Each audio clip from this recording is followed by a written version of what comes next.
I'm going to talk about flag protocol. This is important. Remember, Pathfinder is a uniform body. And because we are a uniform body and we use flags, you must understand how flags are to be used. And there are certain protocol or policy governing the use of flags. Right. So today we're going to talk about flag protocol. As you can see, in Pathfindering, we have many flags. Right. Now here you can see so many different flags. Right. Here is just two flags, the national flag and the Pathfinder flag. Right. Right. So let me talk about this. So what are some of the, before that, what are flags? Flags are the symbols of the nation or the symbol of an organization. And it's important Pathfinder show respect to such emblem. Now, can I say something here at this moment? If you are in the international camporee, all right, and you are the organizer and you're the host, and there are other countries taking part, and therefore you assign your Pathfinder to be the color guards to raise each country flag. Whoever has been given that honor and duty, tell that person to respect that flag as if it is his country flag. So, for example, if the South Africans are there and this camporee is held in United Arab Emirates, your Pathfinder color guard must treat the flag of South Africa as if it is own with utmost respect. And likewise, if this camporee was held in South Africa and you have an Indonesian delegation there and the Indonesian flag is brought there, treat that Indonesian flag as if it is your country flag. That's how important it is for us to respect each other country flag and even their so-called Pathfinder flag, or whatever flags. Now, what are some of the flags used in Pathfindering? The national flag or the state flag or the provincial flag. Then you have the Christian flag. Now, I'm not sure whether this is used. United Arab Emirates, I don't think you're using this, right? But in America, this is quite common now. Those from South Africa, are you using Christian flag, by the way? Anyone know? Those from South Africa, can somebody type in the chat if you're from South Africa? Are you using the Christian flag? Lynn, can you see anybody giving a reply? No, I'm having different screens, so I cannot see that once. Can somebody type? No, nobody has responded. Also, in South Africa, it's not being used. Huh? Now, in my if you have an answer, please put on the chat. Yeah, okay, all right. Now, Christian flag is actually used quite widely, especially in America, all right? Okay. Then you have the Pathfinder flag and the AY flag, and now, of course, we also have the Master Guide and the Adventure flag. We have the answer that's not used in South Africa. South Africa not using? Not using. Yes. Okay, okay. I personally think it's a good idea, the Christian flag, okay? But it's okay. It's optional. Now, please, as part of the Pathfinder activity, you can put the Pathfinder flag, AY flag, Adventure flag, Master Guide flag, but do not put the Ambassador flag because that has got nothing to do with Pathfinder, okay? Ambassador is a class on its own. So some people even bring the ambassador. Why bring the ambassador? It's got nothing to do with the Pathfinder activity. It's a totally ball game by itself. Unit guidons are the unit flags. All right. This is how the AY flag look like. Okay, and I should find a color one, but this is not colored. Okay, but this should be gold color and white here. AY flag. This is the old Pathfinder flag. That's why you still see the word JMV, Junior Missionary Volunteer. The reason why I put this flag is to let you know that this particular quadrant, there are 4 quadrants. The dark blue quadrant, that's where you put the club name or your conference name or your field name or your union name. This is where you put your name, usually either in gold or white, okay? Gold or white. This is the Pathfinder Guidon and the measurements are all here. As you can see, it's tapered, all right? It's tapered, that means from big becomes small, becomes like a swallowtail. This is where you have the 4-inch triangle. Remember I told you about there are 3 Pathfinder triangle, the beret triangle, the 3-inch triangle for your uniform, and this is the 4-inch triangle for your flag guidon. So when you order a triangle, order the correct one. This is a 4-inch, the 3-inch is for your uniform, and the 2-inch is for your beret. Now the name of your guidon should be put here on this. So for example, Orion, you put ORION here, and then you have your emblem or your image of the Orion. Okay, now here you could, like for example, this unit is called Planeta. So they have a planet here. You see? Right. So that's how the unit guidon looks like. You have your emblem and you have the name of your so-called unit. Don't put it here. Don't put your name here, but on this blue section here. Right. saluting the flag. Normally, if you're in uniform, you're wearing even the Class B t-shirt, you should salute the flag. In a non-uniform situation, you do this. But this is not so popular in my part of the world. We don't do this, okay? So in my part of the world, even without uniform, they also put the salute. Again, this is cultural thing, so there's no hard and fast rule concerning it. But in America, this is how they'll do the non-uniform salute, okay? Right, flag racing, I already mentioned this, so I won't talk so much about how to race it. Remember, I told you, when you do a flag racing, the officers, the color guard, the command will be given color guard to your post, and they march up here, or they march to the officers, get the flag, and they move there, right? And then they will tie it here, and when they're ready, they will say, flag ready, sir. And at that moment, the club director will say, Pathfinders, present armed, and all will salute, and we sing the Pathfinder song, and the flag goes up. Now that would be the flag racing ceremony. Now all the details are here. I already covered that earlier, so I won't go back to that again. Now after the flag is up, then after tying it, the color guard take one step backward and they salute. And they have to salute. Why? Because while the Pathfinder was saluting during the Pathfinder song, they had no chance to salute because they were raising the flag. So for the color guard, they salute the flag only after the flag has been tied up. After they tie it, they take one step backward and they look up and they salute. That is for the flag raising ceremony. Right, now for the flag lowering, it's the opposite. So the moment they come up to the flag, they salute the flag first. So when the director says, color guard to your post, the color guard will march straight to the flag post. Remember, the flags are already up there. The first thing they do, they look up the flag, salute, take one step forward, untie the flag, and say to the director, flag ready, sir. And the director will then say to the Pathfinder, Pathfinders, present arms, and all will salute. If you sing the Pathfinder song and the Pathfinder flag go down, right? And then they tie the flag, and they can fold the flag and give to the director, or they can leave it there. So let me say this again: in the flag raising ceremony, the color guard will be the last to salute. In the flag lowering ceremony, the color guard will be the first to salute. I hope you understand the difference. All right. All right, now this is a very important thing. The national flag is to be given the highest honor. All right. Now, but if there are more than one national flag, all will be given the same honor, as with the exception that the national flag will probably be given the most left. If you are looking from left to right, they will be given the extreme left position, or you can follow United Nations style alphabetical order. Now, if you've been to New York, right, to the United Nations quarter, I also been to the one in Geneva, the second United Nations quarter. I've seen the flags are all arranged in an alphabetical order. So it starts from, I think, Albania, Australia, and all the way, and then all the way to Zimbabwe and Zambia, right? So it's in alphabetical order because all of them are the same. So even though it's in the United States, they don't put the American flag first. And then in Geneva, even though it's in Switzerland, they don't put the Switzerland flag first, right? So that's because all national flag has the same equal importance, right? Oh, so the national flag, if you want to give it prominence, you can put it in the middle or at the extreme. Well, extreme right is from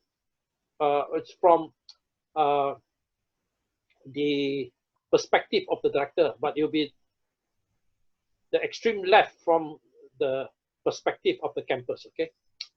At no time should the flag touch the ground. This is important. Please make sure your color guard do not let the flag touch the ground or place in a place which may lower the dignity of the flag. So that's why you don't put the national flag under dirty clothing or near the toilet or something. Ensure flag is flown right side up. This is important. You can get into serious trouble if you fly somebody's flag upside down. This can be very, very offensive. So before you tie the flag, if you do not know the country, find out how this flag is to be flown, which is up, which is down. Make sure your color guards know this. If you tie it upside down, it has the totally wrong message. It can also mean you are having distress. An upside down flag means distress or emergency, but it also can be a mark of disrespect. During flag raising ceremony, the flag must go all the way up to the pole. Failure to do so, if you tie it just 3/4 away means you are signaling half-mast, somebody has died. So make sure you do not have that instance, okay?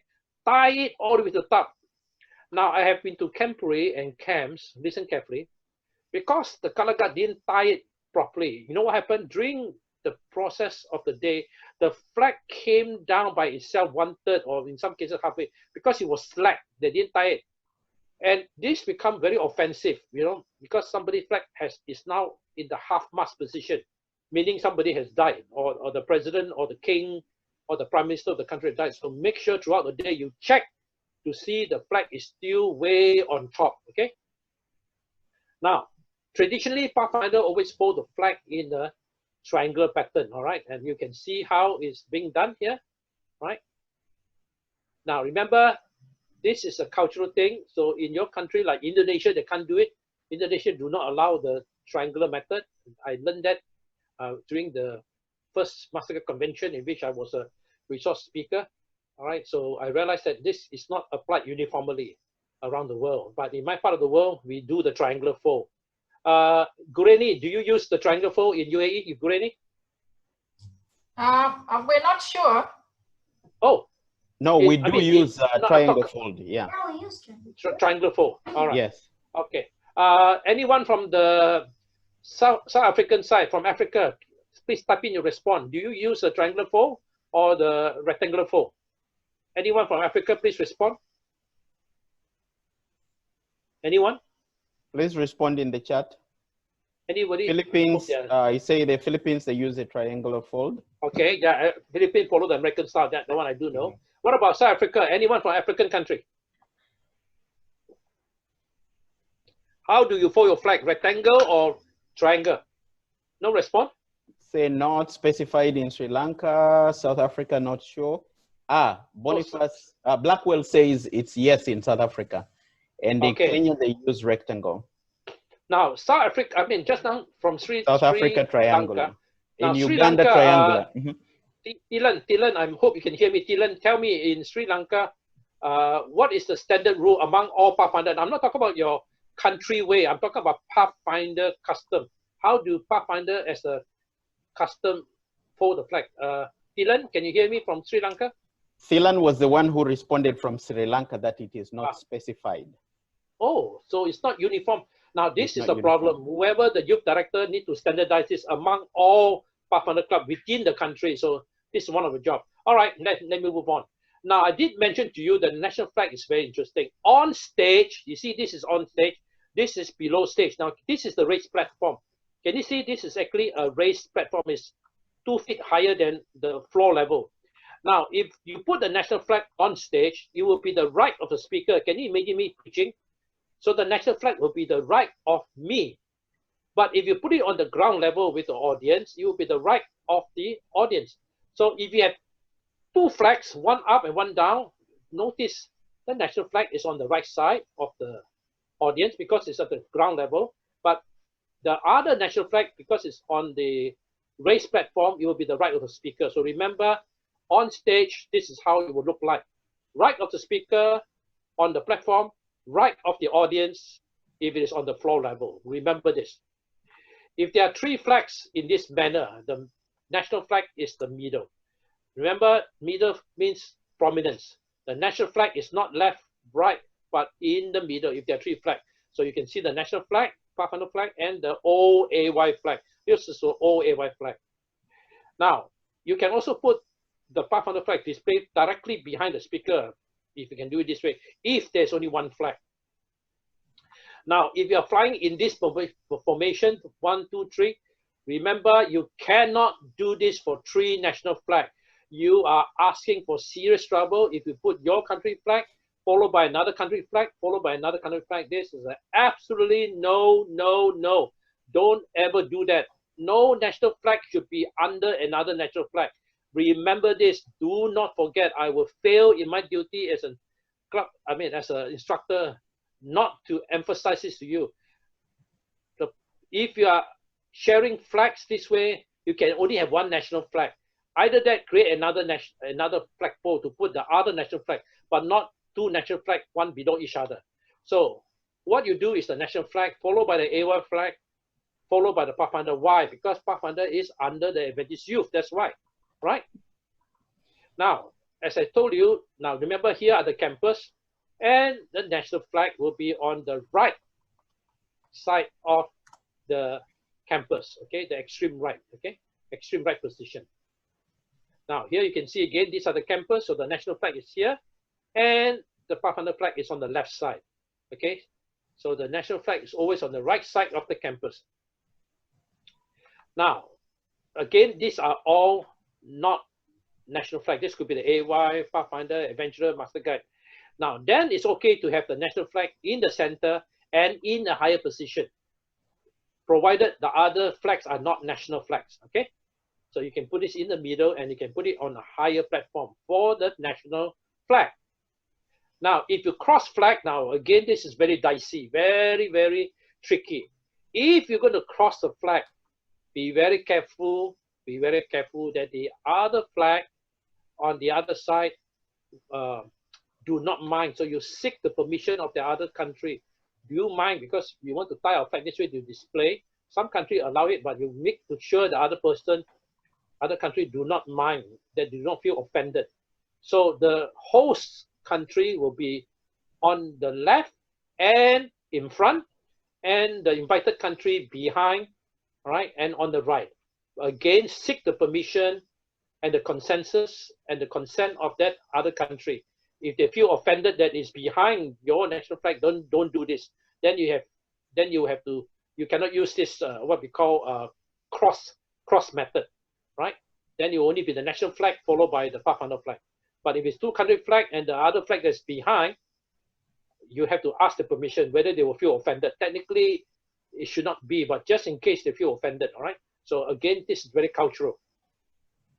If the flagpole is hanging outside of the window, this flag should not touch the wall. It should be extended so that it does not, it should be extended so it does not touch the wall at all. So remember that, right? Hang from outside the window ledge.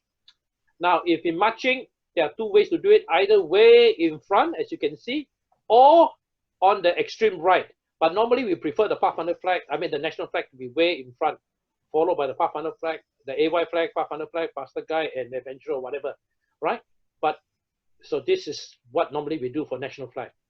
Or you can carry the national flag in this way. Now, this will be, there will be a staff here, a pole here. All right, if you don't have a pole here, then this will be, there will be slack and doesn't look good. So if they're going to hold the flag this way, there should be a pole here. So this flag is always rigid when carrying the national flag. Pastor Now, Simon, hanging, yeah, 15 just minutes. inform you, yes, it's already past. Okay, yeah, I'll be finishing this soon, so I can have any time. I'm okay. If you're hanging between two buildings, this is how you tie the flag. All right in the middle, and if possible, this rope is tight. All right, if it's too low, if this is like a, what do you call that? How do I say that? A very low, deep curve, then the flag will not look good, right? So if you're tying between two buildings, make sure this rope is tight. Now, half-mast. You notice this flag is one-third before reaching. This is half-mast. Half-mast doesn't necessarily mean exactly half. As long as it's one-third lower than the top, that is already half-mast. This is in the case of national mourning, when somebody great has died, and this can only be done at the order of your government. So if the king, if this is not ordered and announced by your parliament or by your country's leader, you do not do half-mast on your own. So never do that. Now, I want to say something here. Some years back, something happened, and I don't want to mention the particular place because I don't want to offend those people. But one of our church leader died, and out of respect for them in that particular organization, they lowered all the national flags out of respect for that president, and that is wrong, okay? You cannot lower the national flag for a church leader. You can only lower the flag for people of national leadership, and this has to be by decree of the government. So on your own, do not lower the national flag, and certainly you have no right to lower the flags of other countries. So in that particular case, not only did they make a mistake by lowering the national flag without the permission of their national leaders, they also now lowered all the other flags that was part of the organization, and that can invite international criticism and international problem. Right. Now, in the casket, notice the body is here, and the union, which is the union refers, this is called the union, all right? This is known as the union. If your flag has got a union, this is where the union will be, on the right side of the casket. But normally we don't do that unless we will never be asked to do this, okay? But we will be asked to do this thing, right? Now, as I said, on stage, if it's on stage, it's the right of the speaker. I already mentioned that. And you can put it behind the wall. You can also put it one on the right side. Now, okay, let me ask you, everyone looking at this picture, can you tell me, is this on a platform or is this at the floor level? Tell me the answer. Anyone? Platform. It looks Why? like floor level. Floor level. Why? It's an office. Now, I mean, what do you think? Is this flag on the platform? I mean, is this a platform or is this at the floor level? What do you think? In the chat, they say floor. What's that? In the chat, they say floor level. The answer is wrong. This is definitely elevated. Why? Because of the national flag is on the right of the speaker. You understand? Yep. So even though we can't see, the audience, right? But obviously this is an elevated platform, because why? The national flag is on the right of the speaker, right? So this cannot be the same level. If it's on the same level as the audience, the national flag will be on the right side here, correct? All right. Okay, unit Guidon, this sometimes is practiced and sometimes not practiced, but the important thing is that the captain carries the flag, the unit Guidon, okay? The unit Guidon, okay? That's the most important thing, and this is always put in front of the tents during tent inspection. Now, some people are trained in this, some are not trained, but again, this is optional. It will be good if you learn how to do order Guidon, carry Guidon, salute at order, salute at carry, present Guidon, and raise Guidon. Now, I used to have a video on this, but I'm not sure whether I can still find it because it's been quite a long time. But anyway, this is exactly how you can see order Guidon, carry Guidon, salute at order, salute at carry, and then present Guidon and raise Guidon. Okay, this is just usually when you're about to reach the place where the dignitaries are. But again, sometimes this is actually bring practice and this is not practice, but it'd be good if you learn it. But you will have to look at the video for this. It's kind of hard to teach without a video on this one. All right, so I have completed this section.